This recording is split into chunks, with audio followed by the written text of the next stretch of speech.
bad partitions. Now, we're seeing a rise in talk of partition of the United States. And as far as that goes, that's a good thing. But it's really, boy, we're getting some really, really bad ideas regarding the breakup of the United States. Really bad ideas. And there's two key problems with partition proposals of the United States. And the first is regional sacralization and state sacralization. Now, regional sacralization is belief in things like the South or things like the Northeast, or belief in, taking the geography of the United States as something meaningful to be preserved, like dividing the United States up on the basis of geographic regions. Okay? So, now, what are countries? I mean, countries are of people. Okay? They're not... Countries exist by and for people, not dirt. Okay? So this sacralization, like ideas like the country of Cascadia, or the empty quarter, or... Right, kind of nonsense. That's not. These are geographically based partitions of the United States, and they're retarded, right? Because that's not what countries are. Now, if you want to draw a map and label geographic regions of the United States, okay, that's geography, but that's not.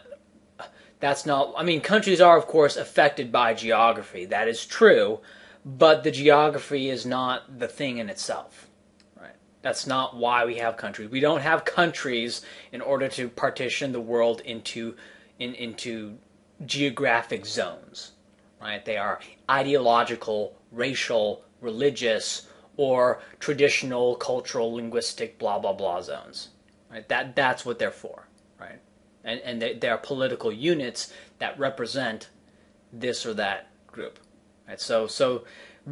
Geographic sacralization or dirt worshipping is one major problem in these partitions. The second major problem is state sacralization. And by state sacralization, I mean as in the 50 states of the U.S. Really provinces at this point. And the idea to have a partition on the basis of these 50 states. Right? Now, to me, this is really dumb for two reasons. Well, they kind of tie into each other. Now, the first reason they're dumb is because these states don't correspond to the people, right? The people in Seattle, in the Seattle area, are not like the people in Eastern Washington, right? The people in Eastern Washington have more in common with people in Idaho than they do with people in Seattle, okay? And, of course, the people in the Seattle area have more to do with people in the Portland to Eugene area than they do with people in the rest of the state of Washington, okay? So these states do not correspond to they do not correspond to the political predispositions of the people or the religious predispositions of the people in those areas, or the economic, ideological predispositions. They're not the same nations, right? These are separate nations.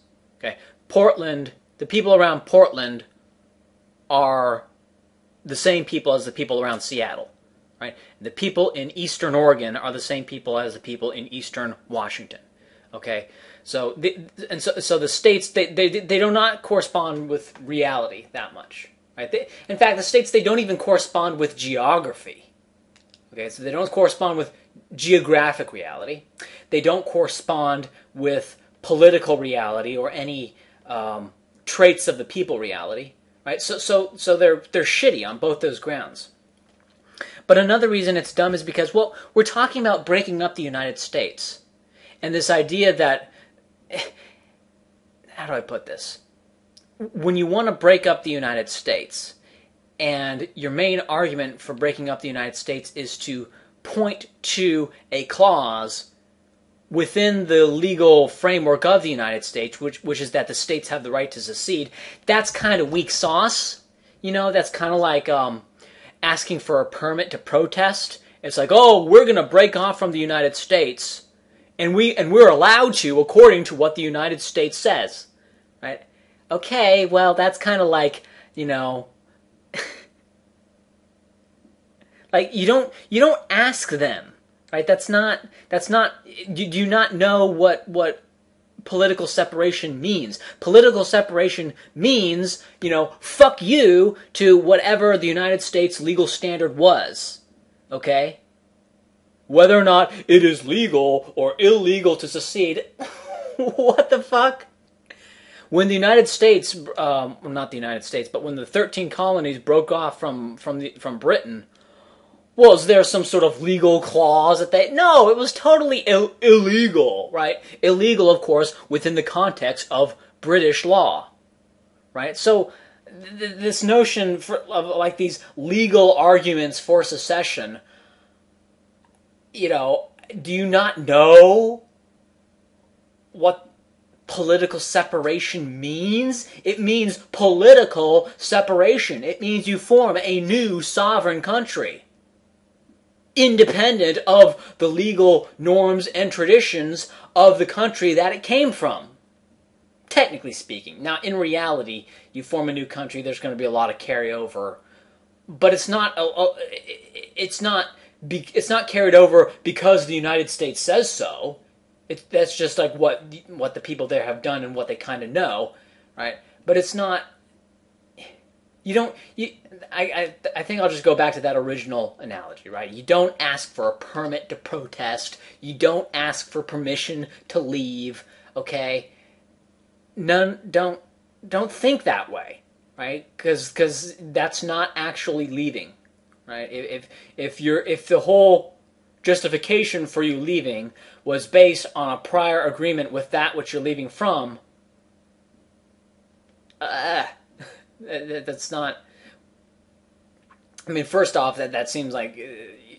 First off, that's not really partition. That's not really forming a new country. If the very existence of your country is based on what some other country thinks, one. And two, well, I'll. This is a little bit of a different thing. This is something that a lot of people listening to this may not really enjoy hearing. But it also perpetuates belief in the United States even after death. Like, people will still be referring to legal norms within the United States even after the United States is broken up, when that monster just needs to fucking die. And it needs to die and be remembered as the horrible thing that it was. Right? But that's something else. So anyway, I just wanted to make this video to get this off my chest. I know that it's a good thing in general, that it's better to have all of these bullshit ideas of partition. Right? I saw one in Forbes magazine where there was some guy talking about New France. Right? The area around New Orleans is going to be called New France. I'm like, oh my god. Like, that area is full of blacks who don't speak French. Right? And racially, like, that area is part of the same region up along the Mississippi River that is majority black. Like, it's not, there is no New France. No, there's no New France. Right? Or forming a country out of, in the mountain west of the U.S. and calling it, like, the empty quarter. Like, no, people around the Denver, Colorado Springs, Pueblo, Cheyenne little belt there are not the same people as who live out in the sticks. Okay, these are completely different people with completely different religious and ideological views. They're not the same people. They're not the same people. Okay, they're not part of the empty quarter. Right? Make your partitions more realistic. And so when I'm talking about partition, I'm thinking, okay, how do we make countries that represent the nations that exist in the United States, recognizing that the nations in the U.S. are not going to be, because the United States doesn't have national regions in the way the Soviet Union did, the United States is going to be a bit more like India, okay? in that you have Muslims and Hindus, Hindis, all scattered around with each other. And so what India had to do is they had, okay, this region roughly approximates to where Muslims are most concentrated, and so we'll say that this is the region for Muslims, Hindis out, Muslims in, to further solidify that majority, right? And that's what you're going to see in the United States, right? You're going to see, okay, libertarians represent, 5%, like real libertarians, right? Represent maybe 5 to 10% of the population. I don't know what the real numbers are. I know libertarians have estimates around 25% of the population is libertarian, right? But let's say like 5% of the population is libertarian. Okay, well, how much land mass and which land mass, land value, when we're dividing up counties, should the libertarians get? All right, so you figure out how much they should be set aside for them. This is the libertarian set aside, 1. And 2, where should the set aside be located? Probably somewhere in the Mountain West, right? Probably around Colorado, right? The people around Colorado Springs and Pueblo are probably going to be a bit more, prone to libertarian ideas than they would be to hard conservative ideas. So Colorado seems like a good area, mixture of left libertarian and right libertarian ideas, right, for a general libertarian state to be carved out of Colorado somewhere. Okay, that seems like a good idea. And so what we do is we say, all right, so this is going to be the territorial set aside for the libertarians, okay, and then now that you've established that set aside, well, now non-libertarians out, libertarians in. Right, that's what you do. And in order to do that, you're probably going to have some sort of undemocratic rule, because you're going to have to say, all right, this is the preset libertarian. Now, the problem is libertarians are spread all throughout the country. And what we're trying to do here is we're trying to reconcentrate them into the new nations. Right? This is what was done with the formation of Israel. They had Jews spread out around all throughout the world, and Zionism was a reconcentration of that. Hopefully, right, this project will end happier than that. Same thing happened with Pakistan and India, right? You had Muslims scattered throughout India, but they had to be reconcentrated into 2 new countries, Pakistan and Bangladesh. And that's what you're going to have to see. Now, and the reason we need to do that is so that we can get the countries right, get the nations right, and so now you can find, and it's a great, wonderful opportunity to finally have a true, a libertarian state, or if it goes anarcho-capitalist, a polycentric region, right? There's finally a chance to actually do that, right? You could get all the libertarian socialists to have a country, right? There's a great, wonderful historical opportunity to do all of these things instead of being hidebound to the sanctity of maintaining the territorial integrity of the state of Oregon and making sure that Portland and frickin' right, and making sure that Portland and Eastern Oregon are part of the same political unit, because heavens, we carve up Oregon. Or heavens, we carve up Illinois. No, Springfield must be in the same political unit as Chicago. Right? It is written in the heavens that the territorial integrity of Illinois must be preserved. Right? Fuck that shit. Open the mind. Open the mind to a new partition that goes beyond all the old 1700s, 1800s kind of ideas about the Union and the Compact and what they thought the law was, right? To the extent that the current government even upholds the Constitution anymore, which is kind of, we're gonna have strict legalistic reasons to partition the United States, even though the United States government doesn't abide by the Constitution anymore. We're gonna make sure to be strictly constitutional in our secession movements, right? So that's kind of a rambly video. These are just some things that I've wanted to say. I've wanted to get off my chest. also something to sort of point to people who say, hey, I have a dumb idea for the partition of the United States. We'll have this country be New France. We'll have this country be New Germany, see? And well, because like there's a lot of German people in Wisconsin, so that'll be New Germany. Or there's a bunch of people descended from Norwegians in Minnesota. Well, like, no, you moron. Don't, why so hidebound? Why so hidebound? You know, and I see all these partitions of I look at the Forbes partition and I'm looking at it like, okay, where's the Mormon country? Where's New Deseret? Okay? Now, on that Forbes partition, it was some stupid college kid project.